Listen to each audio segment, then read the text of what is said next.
All right, Okay. hit it. Greetings, cyber citizens. Cali Joe from North Carolina. I am paying attention, observing, and researching with my limited resources, materials, and access. It grieves me to say that the highly... This call is from the North Carolina Correctional Facility. North Carolina gets commercials. That's always great. It grieves me to say that the highly pathogenic avian influenza virus for the first time reached the southern region of Antarctica's huge penguin colonies, packing with Gen 2 penguins, the 24th of February. Can you imagine a world without penguins? Prince Harry, Duke of Sussex, eco-warrior, and to the Pittsburgh Penguins, are you listening? As a reminder, March 5th is North Carolina's primary. Santana B. Berry, Democrat, for the position of Attorney General of North Carolina, for a better tomorrow. Listeners, ever citizens, I have great news. Today's podcast will be the best episode yet. We're celebrating a year of Cali Joe, Are You Listening? By interviewing Jay Rene, the lady in the brains behind Prison Radio Riot. Jay, welcome to the podcast. How you doing today? I'm doing okay, bro. How you? Pretty good. Jay, can you imagine a world without penguins? A world without penguins? Yeah. I can imagine a world without penguins because I don't see them every day. So it's easy to imagine something I don't see as not being here anymore. That's a good answer. I like that. And I thought blockbuster closing was the apex of my sadness. How I never shall use my favorite pickup line. It's because of blockbuster I was able to develop it. Things change in life, right? Yeah, they do. Jay, I'm just curious. You helped me as a prison life for my dream come true. We've made it 1 year. A prisoner giving back to society by a podcast. That is so amazing. Thank you. Congratulations on that. You know, you definitely put a lot of effort and work into what you present to the people, and it's definitely appreciated. So congratulations. It's been a pleasure. Hey, absolutely. Can you describe Prison Radio Riot in 2 sentences? Let's see. Prison Riot Radio is a platform for the incarcerated, formerly incarcerated, and their families to have an ability to have their voices heard or amplified. That's one sentence. Second sandwich. Second sentence. Okay. That's a good sentence. That's a compound sentence right there. All right, the second sentence. Yeah, there you go. The second sentence, let me see. For me, that was in like the lemon. Yeah, that's why you gotta use your punctuations. We call them compounds. When you put your punctuations in the right places, it changes the whole game. Let me see. The second. Oh, absolutely. The second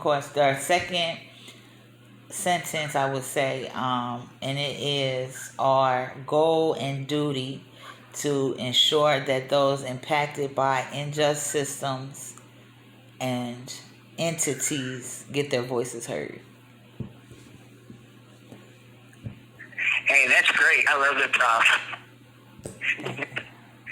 And so I have a question. Do you have any thoughts or concerns with the Supreme Court deciding the future of social media and our First Amendment freedom of speech and expression? I do know that there are facilities that harshly punish people people who may have social media through their family, and it doesn't really make any sense to me at all. To punish somebody because their family wants to do a social media of them so they're not forgotten in the world is absolutely outrageous, and it only doubles down on my thoughts and suspicions that prison is created to sever people out of the world, sever them out of their family lives and things like that purposefully. Why punish someone for that? I'm hoping that the Supreme Court makes the right decisions.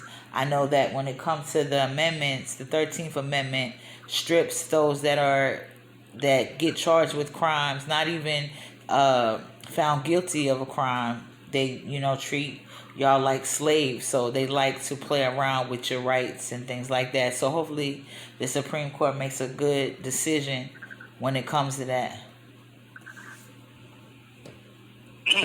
You know, Jay, I think one thing that is important to feed off of what you were just saying, because you yourself, with your podcast in Prison Radio Riot, and us inmates in North Carolina, have experienced retaliation from doing this podcast. It's for those who actually began when we began a year ago. There was no interruptions during our podcast. Right. And then after our unlawful convention series between June and October, when we started going to town on them about all the unlawful convictions in each individual, and then they retaliated by putting those notifications there. Mm-hmm. How does that make you feel? I definitely noticed it, and I definitely felt it purposeful to try to hinder any type of business and rights that those that are incarcerated have. I know that a lot of times businesses or people just hearing that prompt will make them not want to talk to people, and it's definitely unfair. I think that it was meant to disrupt, you know. It pissed me off. Absolutely. Yeah, it pissed me off. You know, sorry. We're calling from a North Carolina correctional facility. Yep, that right there. It pissed me off. Right. Exactly. Well, you know, it's really interesting, Jay, because Elon Musk has stated that if you're being retaliated for your freedom of expression in the First Amendment on X, and our Cypress citizens do network on X about this program, wouldn't that make us qualify for him to give us representation to deal with North Carolina and their disruption? Because they're already being sued by the Human Rights Defense Center, which is criminal and prison legal news. Yeah. Yeah, I agree with you.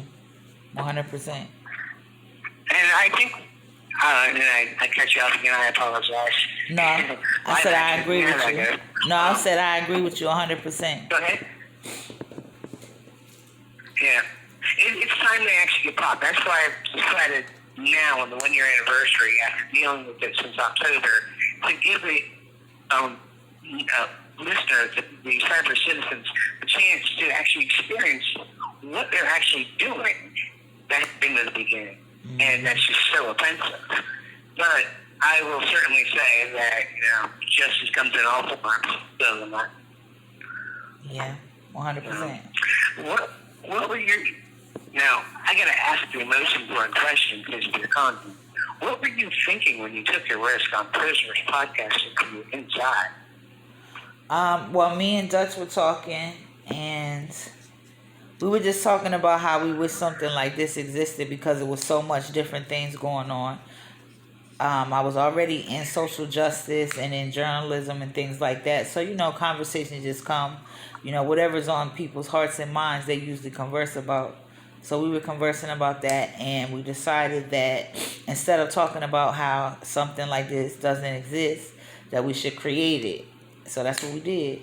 And it started off small, and then it grows and it evolves as time passes. When we first started, we was really getting more people that were talking about music, you know what I mean? So we was catering to people that wanted to get their freestyles heard or their music, their singing and stuff like that. And then we started getting phone calls about people who wanted to talk about their wrongful convictions or talk about the things that was going on in the prisons. So, of course, that's something that we're going to pick up and report on. So it built itself. Like we built the foundation, and then as it continues to grow and build, it's building itself to exactly what it's supposed to be. Nice. The only thing you don't want me to do is you don't want me to sing. Trust me. I peel paint off the wall. I mean, you know, lots of people come and sing, and we let them sing, and, you know, some sound better than others, but they're able to express themselves. Sometimes people just need that, and it changes lives, you know. And some people, like one guy, he was a really good singer, and he ended up writing a song with somebody, and it was blowing up in like Italy and somewhere else. It was overseas, but nonetheless, his song was blowing up that he contributed to. So, you know, it's a spectrum. That's not too bad right there. I am certain people had to amalgamate. Did you experience any backlash or negative responses in the beginning? I don't. Well, I think all my backlash came with my social justice stuff just being in the community. So I had kind of already been through all of that stuff before Prison Riot Radio started. So I had already passed that. So in starting this, the only thing that was going on was, just little things that you can't help, getting strange calls and stuff like that. But it eventually weeds itself out, and more people that need help and that are serious get the number than people that don't need it. So no. Okay. What experience or qualifications do you have while sharing with the cyber citizens today, considering wanting to do a podcast? Say that again. What experience or qualifications do you have today sharing with the cyber citizens, considering wanting to do a podcast? Is there any advice you can give? Yeah, if you want to do a podcast, all you have to do first is have an idea. You want to figure out what you want to name it and what you want it to be about. And you got to really put effort into creating your shows. Yes, you can do off the fly and create shows. And some people have a natural knack for that, for it to go excellently. But sometimes other people, some of us, me, myself included, organization helps. So, organize your shows, figure out how you want to create it and shape it and how long you want it to be, if you want guests or not. So just coming up with the idea, okay, I want to do this. What is it going to be about? What will I name it? And then start to create it. And you can write these things down. Sometimes looking at it written down can help you to get your flow, you know what I mean, for what you're trying to do. So that's a piece of advice that I would get. And then think about the audience that you're going to talk to so you can stay in the loop with what they want to hear and what they want to talk about. Like, you don't want to be talking to people who don't know how to cook about cooking all day, because they're going to... And I will say that going through this experience of last year, I still remember the one time I went unscripted and I started crying out, I'm winging it. He gave me some really great advice that night about keeping it scripted and keeping thoughts together. I had to say that you've been very helpful. I'm glad I could be. We're supposed to help each other, man. We are humans trying to figure it out and do things, you know what I mean? So we're supposed to help each other. Absolutely. I'll say, as far as creating audience and everything else, I honestly feel I would love to know your thoughts on how you began doing these stories of women's college basketball and the WNBA. A lot of the guys in prison who I bounced ideas off of were like, well, you're not going to have a big audience. And I thought that was fun. What were your thoughts on that?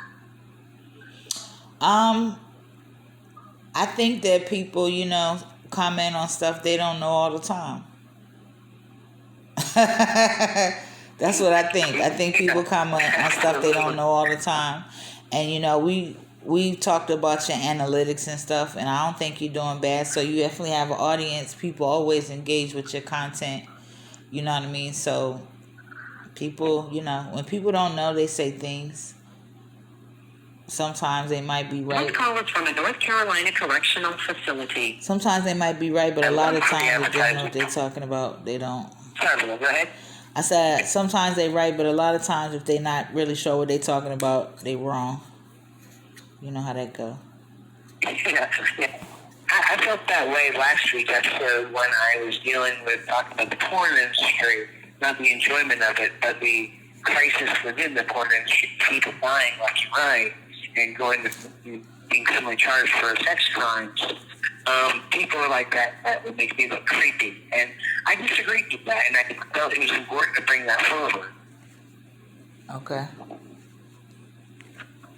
Yeah, not much to say on that. But going forward, as far as podcasting concerns, two areas come to mind for me. You have the podcast equipment and the on-air talent. The human side we just discussed. While in college, I was attempting to pursue an audio and video technology podcast and media production degree to work behind the scenes, making the talent look good. What is your preference? What is my preference? Mm-hmm. When it comes to what? Being in production versus being the talent. Um, at first, I was very apprehensive about being the one that's talking or being on video and stuff like that. Production is cool, you know what I mean? It's a solo job really. You don't really have to talk to anybody to do it. You just get files and clips and stuff like that and merge them together. I guess it kind of depends on the person's personality. Me personally, I feel like because of who I am and how I take this, that how I present things is in a very helpful way. So I do them because I have to, not because it makes me comfortable. I really don't like being in the camera. You know what I'm saying? I still have apprehensions and stuff like that, but I got to do what I got to do. So I guess it depends on a person's personality, which one they would prefer to get into. But me personally, I don't know. It's what I got to do. I have to. I could never just stop doing this and never do it again. It would drive me. It would drive me because it would always be on my mind that I'm supposed to be doing it. So I don't know. Okay. I agree with you on that. And though, technology is good and fun to play with, and there are certain conversations that can be had on podcast technology, that's a podcast all of its own. One thing I would recommend to the viewers on the introduction of podcast technology to David Power, he's the host and producer of the Surefire podcast, is to check that out to learn the basics of the equipment. Is there any part of your equipment that you thought might be noteworthy? Oh, nah, I'm real basic over here. It's very basic. I will say that I've done some interesting things to make sure I soundproof. Like I've been in situations where I had to put like 2 blankets over my head to soundproof the recording because there was a lot of chaos going on around me. And it gets pretty hot and stifling under there, and you can't breathe too hard because that'll pick up on the recording. So I got stories, funny stories like that. But, my equipment is as basic as it comes. I don't know, no fancy shit. I think it's working fine so far. So, Jay, we discussed recently that in this podcast that you're a journalist. Will you share with us the best way to interview someone? Okay, so the best way to interview someone is, in my opinion now, I'm sure it's a lot of journalists and reporters that might disagree with me. In my opinion, first of all, you need to know who you're talking to. You need to at least know the basic stuff. Sometimes you can't, and you just got to do it on the fly to get to know somebody. So I would say that, first of all, you got to have a positive attitude. If you want people to open up to you and talk to you, you can't be an asshole. You know what I mean? Because you're going to get asshole back, or you're going to get people that's just not going to talk to you. So you got to be a type of person that doesn't cause anxiety to others, isn't an asshole. You just got to be, you just got to be positive. You got to be a positive person. And then just ask questions and don't be trying to judge the person. Like, for example, what I do talking to prisoners and people that are incarcerated, it's like I don't never talk to them crazy because I'm not trying to judge them. So when I ask them questions, it's because I wanted to know really what's going on with them. It's like you have to have the heart and the mind for this type of work, and everybody don't have it. There's some people that like celebrity gossip, and that's what they journalize on, and they love it. You know what I mean? So, just treating people like absolutely. people. Yeah. And in that vein that you're talking about right there on the interviewing styles, would you give consideration interviewing me with 3 questions and then explain why you chose that method? You explain why. You said from a North Carolina correctional facility. You said explain. That's fine. Oh, you said explain why I use the method of what? Oh, I was asking if you would give examples by interviewing me with 3 questions and then explain why you chose that method and those questions. Okay, so one of the first things that I would ask you is, or that I will prompt you, is to tell us a little bit about yourself and where you're from, and that gives you an opportunity to tell the things about yourself that I don't know, and from those things I might have the ability to draw questions from them. So say you said, "Oh, I'm from Timbuktu," okay, so I'll be like, "Wow, how was it like growing up in Timbuktu?" So that gives you an opportunity to talk about where you're from, so the listeners are getting to know more about you, which makes them more willing to listen to what's going on with you and what you got to say. And it also helps the person that I'm interviewing kind of relax, because they're talking about things that they know, so they don't have to be searching in their mind, "Oh, what am I going to say?" because it's coming to them naturally. So it helps them to relax at the same time.